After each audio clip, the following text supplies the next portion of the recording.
Hello, this is Allie with the Perception Trainers, author of The Perception Diet, and today I am coming to you with a video request on how to heal a broken heart and / when to know when to end a relationship. So the first part of this question is how to heal a broken heart when you've been in a romantic relationship and it did not go the way that you thought it would, that you ended up breaking up. And I'm going to speak about heartbreak in this context in this video. And then it inspired me to want to make a video on heartbreak in a greater context, where we talk about more like the kind of heartbreak for humanity stuff. Because I feel like these two things sort of go together and will segue nicely. But we'll just talk about the classic Romeo and Juliet style heartbreak stuff today in this video, and then I'll give you some guidance on when to sort of in a conscious way end a relationship versus staying in it when maybe it is expired or leaving before it really needs to be cut off. Okay, so the first things first with getting a broken heart. The first thing that I really want to have everyone acknowledge who was in a relationship and it broke up, or it didn't end up the way that you thought it would, or it ended in some sort of heartbreak, or you're still in the relationship but there's heartbreak within it. There was a betrayal, or there was some sort of letdown, or it just didn't go the way that it planned. Because, you know, heartbreak in a relationship can absolutely happen within a relationship that hasn't broken up, that we are still in. So either way, whether it's the end of a relationship and you have your heart broken, or you're still in the relationship but your heart is broken, the first thing to acknowledge is how beautiful it is that your heart was open enough to get broken. Because this is something that I think we don't talk about enough when it comes to love in general, but especially romantic love. In order to make a true deep connection with somebody, in order to have a true loving relationship that can turn into a beautiful, blossoming, life-changing, you grow, they grow, it's this beautiful synergistic idea, is having an open heart. You gotta show up. You have to show up in a very vulnerable way.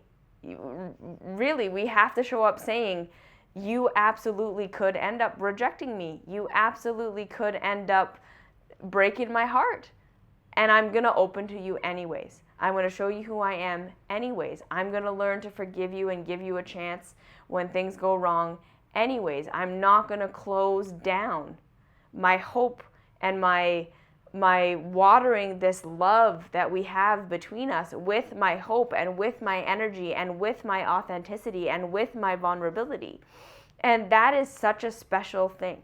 So if your heart is broken, that means that on some level, and it doesn't mean that we were necessarily 100% vulnerable or that we were 100% showing up. A lot of us guard our hearts to some degree, but the fact that your heart is able to get broken means that you were vulnerable and you did show up and you did open yourself in a way that a lot of people nowadays are learning how not to do.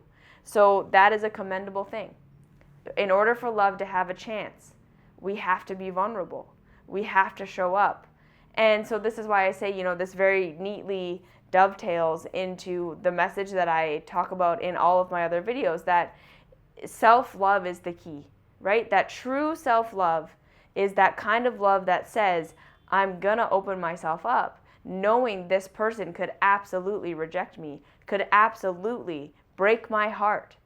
And I'm going to be willing to do it anyways because I have me, right? It's not, I fully give myself to this person, abandoning all barriers and abandoning all blocks and abandoning all walls and protection because I have such deep faith in them that they're not going to break my heart. True, healthy love is I open myself to this mindfully, knowing I'm opening myself up to something. I'm opening myself up to someone who could very easily reject me, very easily disappoint me very easily, betray me, and I'm doing it because I have faith in me. That I'm going to be here for me even if that happens. That I'm going to pull out when I see, I'm not going to abandon myself for this love. I'm going to be vulnerable for this love, knowing that I'm holding myself in integrity. That's what this kind of self-love in a relationship looks like. That it does look like a very deep opening to somebody, but it's not an abandonment to them.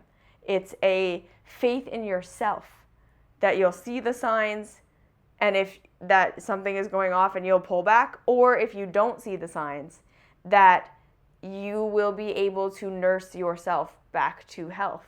Yes, that you can love yourself even if you're rejected. You can accept yourself even if you're betrayed. You can be there for you even if you're let down by somebody else. That's what this love is about. So when we get our hearts broken in a relationship, it means that you were open to a degree. So how do we heal a broken heart? Well, the first thing is to acknowledge how you feel, to acknowledge that hope that you had in that person, to acknowledge what you were wanting and making yourself vulnerable from that person, and start to say, okay, now how can I start to give that to myself? How can I start to show up for myself in the way that this person couldn't show up for me? How can I start to be so in love with myself, maybe the way this person wasn't in love with me? How can I start to accept myself on levels that maybe this person didn't accept? And how can I start to embrace the parts of me that were rejected by this other person, that were abandoned by this other person, that were betrayed by this other person, and use that as a teaching tool for where you can show up deeper for yourself. So that's the first thing.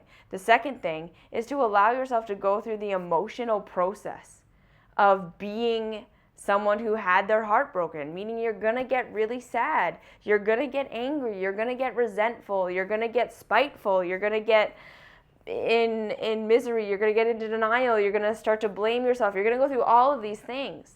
And rather than trying to circumnavigate the process to just be okay now, or holding on to the anger phase or holding on to the sadness phase, let yourself go through all the emotions. Let yourself go through all the emotions and give yourself the benefit of the time that it's going to take you. Don't put a time limit on when you should be good now, or you shouldn't be angry anymore, or you shouldn't be sad anymore, or you shouldn't be regretful anymore, or you shouldn't be still thinking about coulda, shoulda, woulda. Let yourself go through the process, and you'll know that you're ready to move on when the experiencing of the emotion no longer feels like relief, right? When it starts to feel like stimulation to be angry with them, or it starts to feel like stimulation to be sad, it starts to feel like stimulation to be ruminating over what happens, then we start to say, okay, it's time to move on. It's time to start to say, okay, what did I learn? And this is the phase 3. How we heal from, so phase 1 is all the things that they didn't do for you, start to do them for yourself. Second phase is let yourself have your emotions, so long as it feels like release and relief. The second it starts to feel like stimulation, then you start to ask yourself, okay, I'm either ready to move on to the next emotion. I'm suppressing my anger to stay in the sadness. I'm suppressing my rumination to stay in the anger. It's time to move on, yeah? Once it starts to feel like stimulation versus relief, it's time to move on. And then we get to this phase of taking responsibility, which is to say, what did this relationship teach me? What was this relationship showing me about myself? Where I abandoned myself, where I still have patterns from my childhood, where I still think negative things about myself, where I still put myself in a situation that I didn't want to be in, where I still am hoping for someone to approve of me in areas that I'm not willing to approve of myself.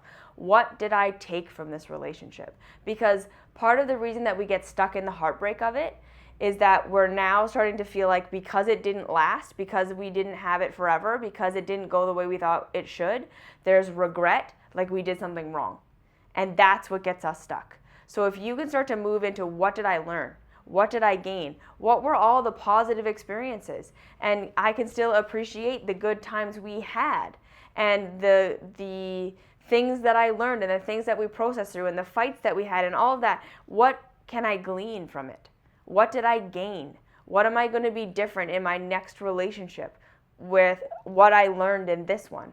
That's how we start to move forward. So a lot of the time we get stuck in the heartbreak and not being able to move forward and not being able to have love again because, number one, we are not learning to love ourselves in those places that this person abandoned us. So we say, fuck it, I'm never going to be in a relationship again because look, I got abandoned. And so, but that's really a true core wound of I'm not trusting myself to love myself even if someone else betrays me. Because again, every relationship you get into, if you're really showing up, you could be hurt. You could be betrayed. You could be abandoned. That is the law of this. So it's not about trusting them. It's about trusting yourself. And then the second thing is we get stuck because instead of learning from the relationship so we can be different next time, we just regret what we did. But if we're just getting caught in regret and I could have and I should have and I shouldn't have done it, and we can't learn.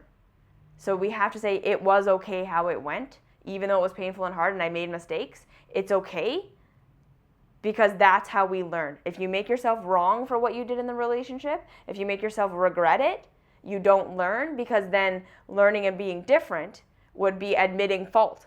And so we don't want to do that. Even if we consciously want to admit fault, we subconsciously won't let ourselves be different because we're still saying if I'm different, that means I was wrong and bad before. Whereas if you say, I'm going to be different, not because I was wrong and bad before, but because I did not know this before. Now I know I can be different.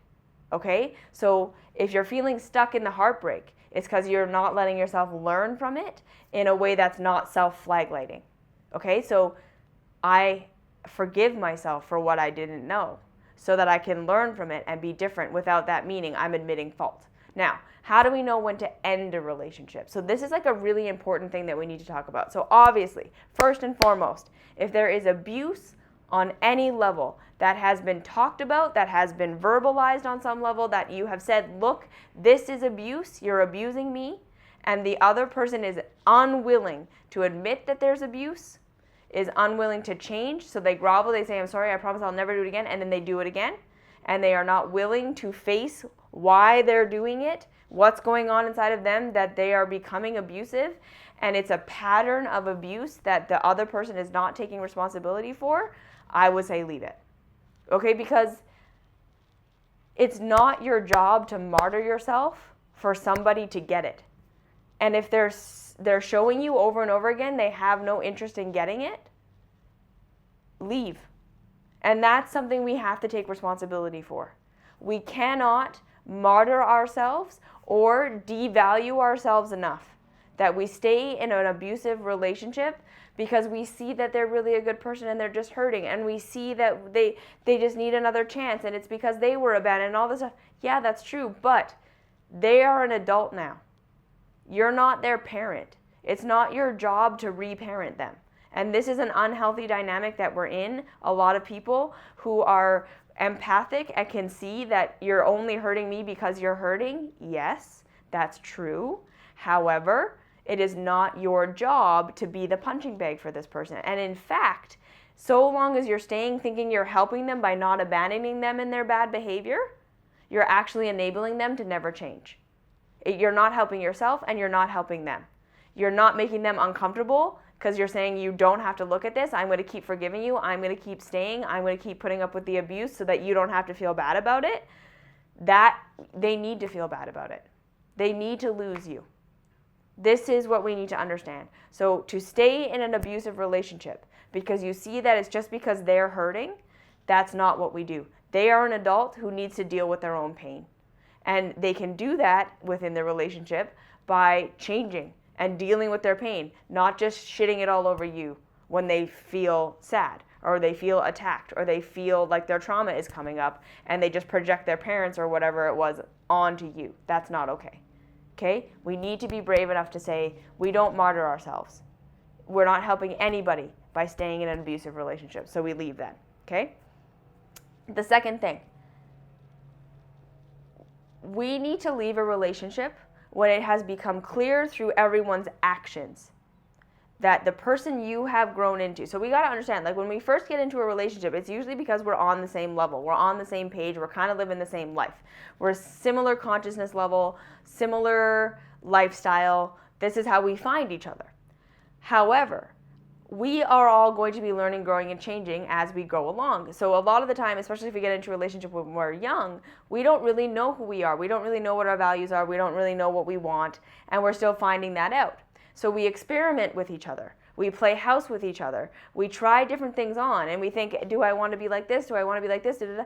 But as we get older and as we get on, and we start to discover, okay, no, I'm really starting to find who and what I am. I'm really just starting to find who and what I want to create in my life, what I want to become, the direction that I'm headed, the consciousness that I have, the values that I have.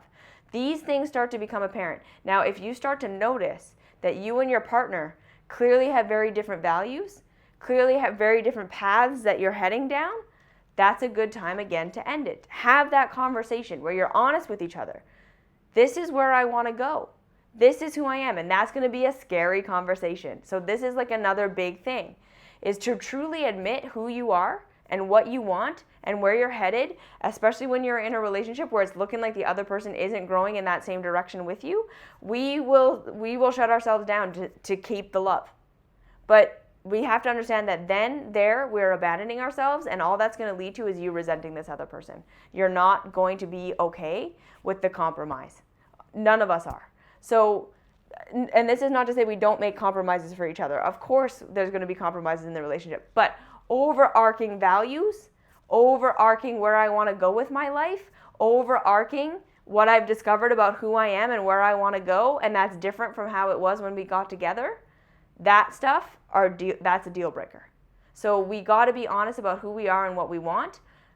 And then, again, a lot of the times we can have these conversations and the other partner might say, yeah, you're right, I'm totally on board with you. I want what you want too. Let's keep doing this. And then their behavior shows that anytime you try and make a move in that direction, they're antagonistic. They're dragging their feet. They're not coming with you. That's a good time, again, to end it. Because you're better off taking your path and letting yourself be free than constantly worrying about compromising or constantly worrying about dragging someone along with you, okay? Values, core values, where you want to go. Look at the actions of your partner, not their words. Are they really on the same path as you? So it doesn't even have to be the same path, but if their path is antagonistic to yours, they don't want you to be your thing. Right? So this is like, again, to say you don't have to be exactly the same. You don't have to both be the same, heading in the same direction. But as long as they can support you in you being who you are, and you can support them in them being who they are, and it's not this giant compromise to be together, that's where we end it, okay? And so we can be on different paths that are complementary. That's fine. But as long as the paths aren't antagonistic. Now, where to stay when most people leave? When you're constantly being triggered by each other, there's fights happening that are happening over and over again, there's emotions that are coming up, and you're both playing a role. That's where we want to stay and figure it out, okay? It's not a values compromise. It's not an abuse situation. It's not a we're just two completely different people that want completely different things. That's not what's happening. It's more we're triggering each other. We're fighting with each other. We have conflicts that are clearly our inner child wounds that we're reflecting back to each other, that we're giving each other the opportunity to work through. That's when we stay. Okay, and those things might, like these lines of abuse and all these things can get a little blurry here. So again, this is something that I can't make a video and say these are the rules, okay? You're going to have to tune in for yourself and say, okay, truly what is an integrity for me? Because sometimes it is going to look a little abusive when we're triggering each other. Sometimes it is going to look a little values compromising when we're still not totally sure and we're sort of still holding back and doing all these things, and we're having conversations and we're processing through things. When you're processing, that's when to stay in it, okay? When it's all the high drama, that's when you stay in it. Because we need to see where the traumas are that we actually need to be working out together. And my husband and I have made a video on this, and I will link it down below, on if your partner's your trigger. And that's when we stay, right? When it's hard and it's difficult and you just want a fun girlfriend or a fun boyfriend or like better sex or something, that's not when we leave. That's when we say, yeah, no, it's serious now. This is an adult relationship now. We're dealing with real shit now. We don't walk away now. This is when it's adult, it's not fun anymore, it's real. We stay in that, okay? So that's my advice. To heal the broken heart, those 3 elements. Love yourself enough. Start to let yourself go through the emotional mastery, and then give yourself permission to learn. And then with the relationship ending, we've got that. So questions, comments, concerns, leave those down below. Like, share, subscribe, and we'll talk about love in another way in another video.